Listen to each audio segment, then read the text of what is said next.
4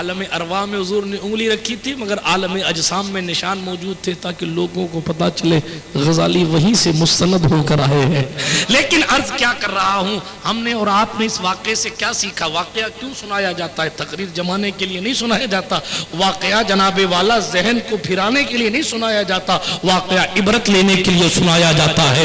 لقد کان فی قصصہم عبرۃ لأولی الالباب, قرآن نے اس کو بیان کیا ہے کہ جناب والا اللہ والوں کے قصے میں عقل والوں کے لیے نصیحت ہوتی ہے. میں عرض یہ کر رہا, ہمیں اور آپ کو رہنمائی ملی. علم اس لیے حاصل کیا جاتا ہے تاکہ خدا کو پہچانا جائے. اس لیے آپ نہیں پہچاننا چاہتے؟ کہاں چاہتے ہیں پہچاننا؟ بولیے بولیے, مجمع سے بولیے. مائک دے دیجیے, آپ کی طرح وہ بھی بولیں گے.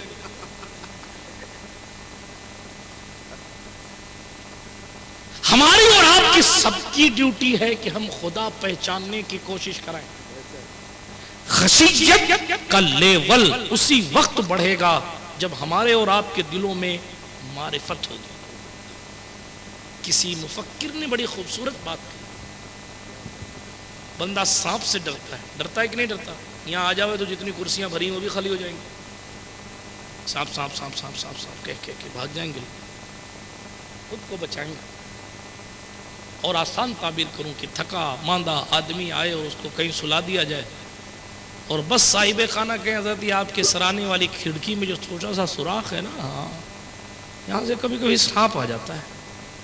باقی تو صاحب آپ کے لیے بہترین گدا ہے, نرم گدے ہیں, خوبصورت کمبل ہے, آپ سوئیے آرام سے. گرمی لگے تو اے سی چلا لیجئے, پنکھا چلا لیجئے, کہیے تو آپ کے لیے ہیٹر لگوا دوں. ساری چیزیں ٹھیک ہیں, تھکے ہوئے بھی آپ بہت ہیں, ساری سویدھائیں اپلبدھ ہیں, لیکن اس سوراخ سے کبھی کبھی سانپ تشریف لے آتا ہے. سو پائیں گے آپ؟ بڑے نڈر ہیں صاحب. کئی لوگ ہاں نہیں کچھ نہیں کر رہے ہیں, نہیں سو پائیں گے نا. کیوں؟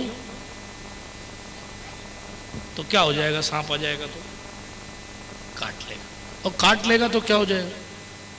مر جائے گا, اسپتال جانا پڑے گا, مر سکتے ہیں. سانپ آ سکتا ہے, یقین نہیں ہے کہ آئے گا ہی. کاٹ لے, کاٹ سکتا ہے, ہو سکتا ہے چلا جائے. کاٹے گا, ہو سکتا ہے کہ مر جائے. یہ سب احتمال پر, شک پر پوری بنیاد کھڑی ہے. پھر بھی ڈر ہے. اللہ ہے یہ یقین ہے, موت حق ہے یقین ہے. بے شک بے شک. مر کے جواب دینا یقینی ہے, پھر کیوں نہیں ڈرتے؟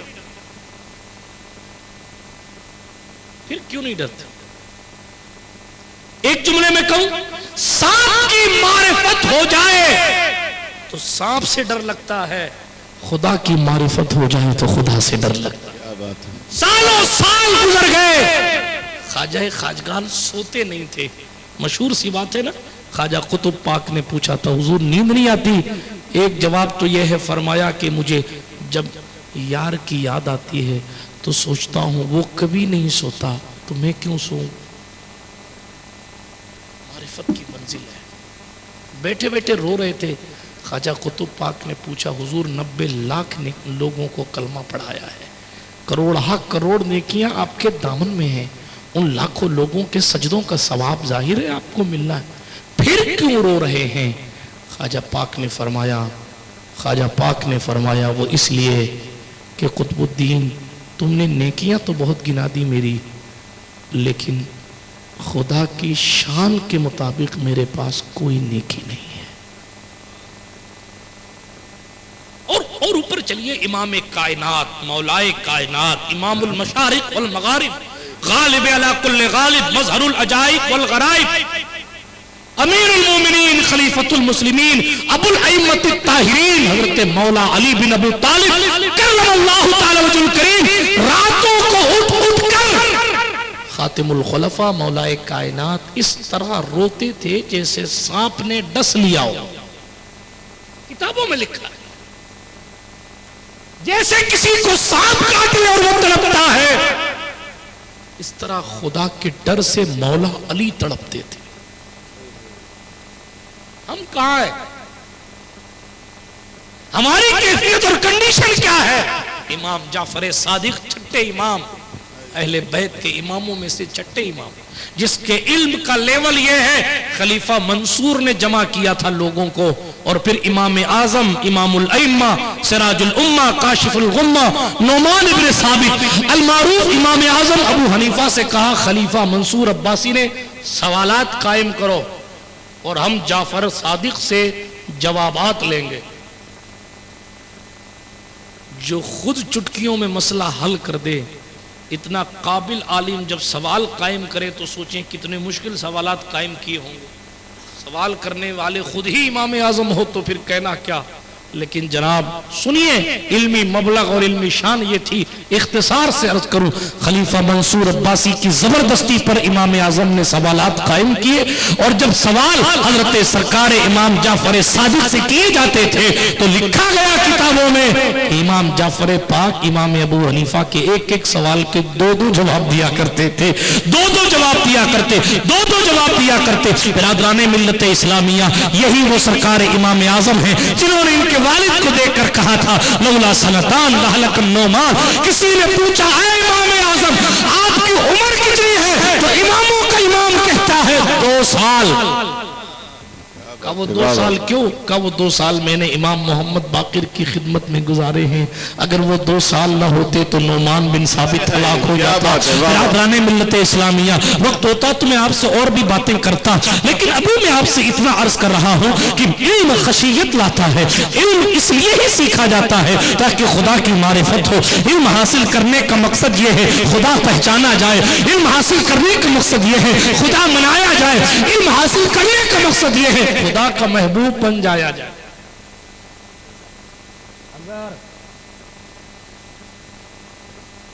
اگر آپ کا علم آپ کے دل میں خدا کی محبت اور خدا کا خوف نہیں لا پاتا، علم تو ابلیس کے پاس بھی بہت تھا، کیا اس کے علم نے اس کو نجات دلائی؟ نہیں دلائی۔ پھر نجات کون دلائے؟ حضور کی حدیث ہے ابو داؤد شریف میں، جن چیزوں سے حضور نے پناہ مانگی اس میں سے ایک وہ علم ہے جو نفع نہ دے۔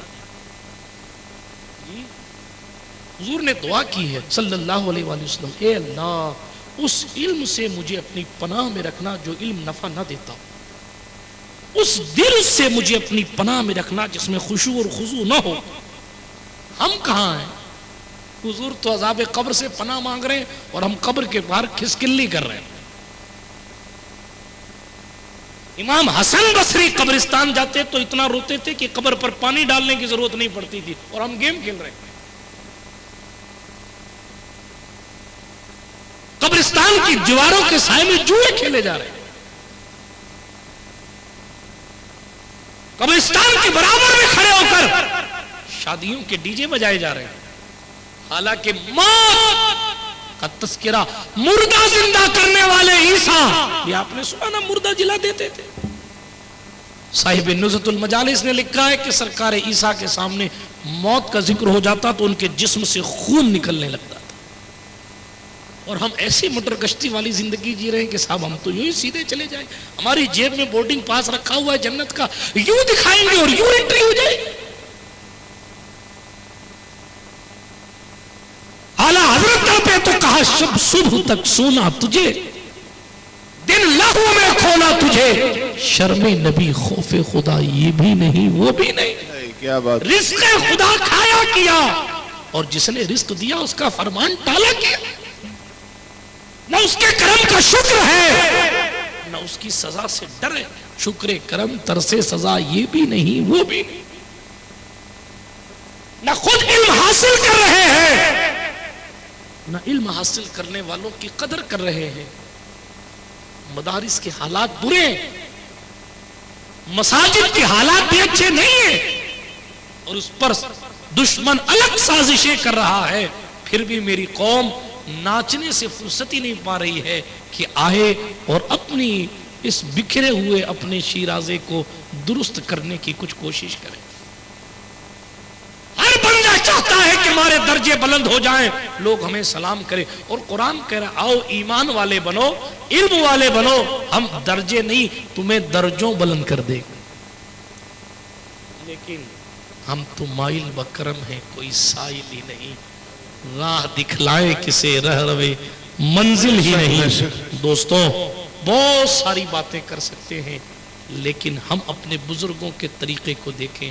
انہوں نے اپنے دل میں مال کی محبت نہیں رکھی, اس لیے وہ ترقی کرتے رہے.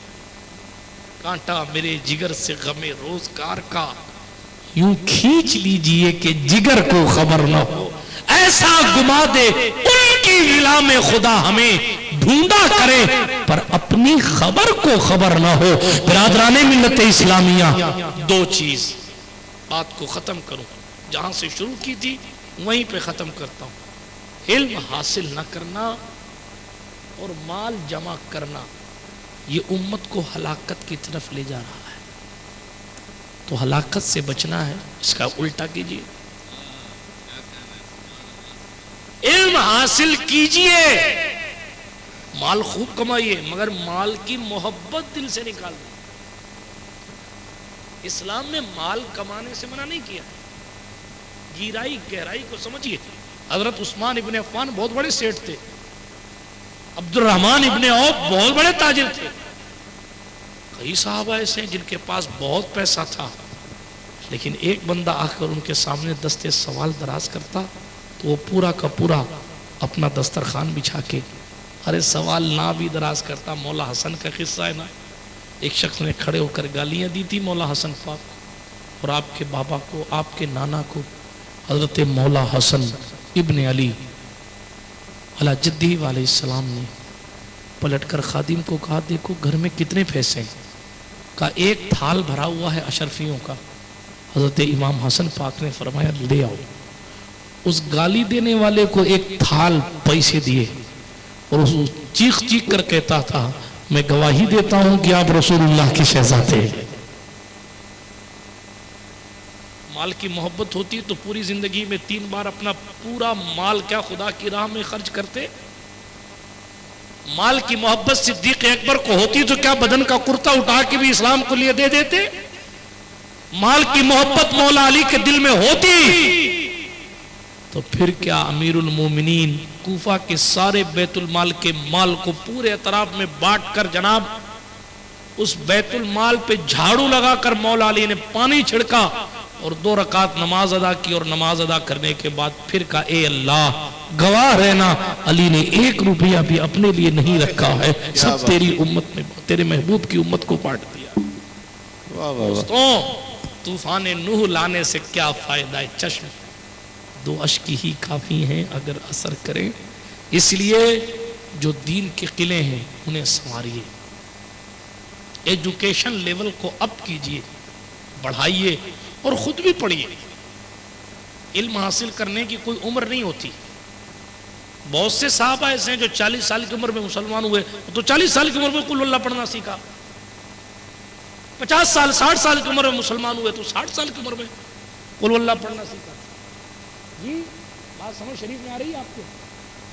اس لیے قرآن صحیح پڑھنا سیکھیے, سیکھیں گے انشاءاللہ. بہت کم لوگ انشاءاللہ پیٹے جاؤ گے بہت. صاحب سیدھی بات ہے, ہمارا کام کہنا ہے. آپ یہ سوچیں گے نہیں صاحب ہم نہیں پڑھیں گے اور قیامت میں پوچھا تو جائے گا. آپ یوں گھوم کے ادھر ادھر جلسوں کی طرح ادھر سے نکل کے ادھر سے بھاگ کے نہیں جا سکتے. جی ایک میسج واٹس ایپ کا اگر کوئی کسی کو کرے اور وہ اس کو جواب نہ دے نا تو پوچھتا ہے کہ بھئی میں نے تجھے میسج کیا تھا جواب کیوں نہیں دیا.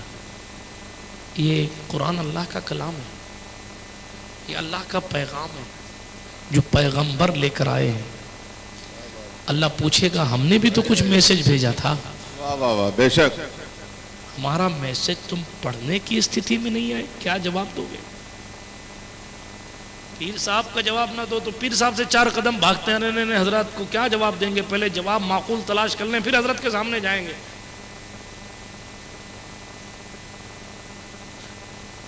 ہوتا ہے نا بھائی.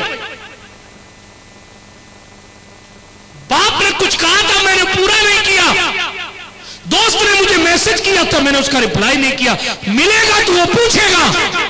لوگ جھوٹ بولتے تھے میں نے دیکھا نہیں, میرا نیٹ آف تھا, فلاں تھا.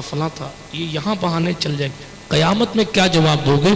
اللہ پوچھے گا میرا کلام لے کر میرا محبوب آیا تھا زمین پر, پتھر کھائے تھے تاکہ کلام تم تک پہنچے, اور شان کے ساتھ تبلیغ کا حق ادا کیا کہ گھر گھر تک قرآن پہنچا دیا, گھر گھر تک. لیکن تمہارے یہاں کلام مجید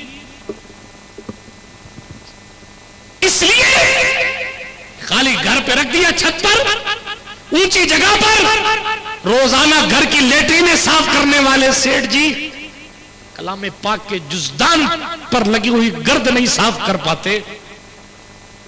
کیا جواب دو گے خدا کو؟ یہ دو گے کہ صاحب ہم نے جلسہ کرایا تھا, یہ دو گے کہ ہم مدرسہ چلا رہے تھے؟ کیا جواب دو گے؟ ہم اپنے کام میں الجھے تھے, پائپ فٹ کر رہے تھے, مرغی ذبح کر رہے تھے, یہ جواب دو گے؟ تلخ جملہ کہوں, حالانکہ رات میں وقت بہت گزر گیا, لیکن حضور نے عربیوں کو غزلیات کی شاعری چھوڑا کر قرآن دیا تھا.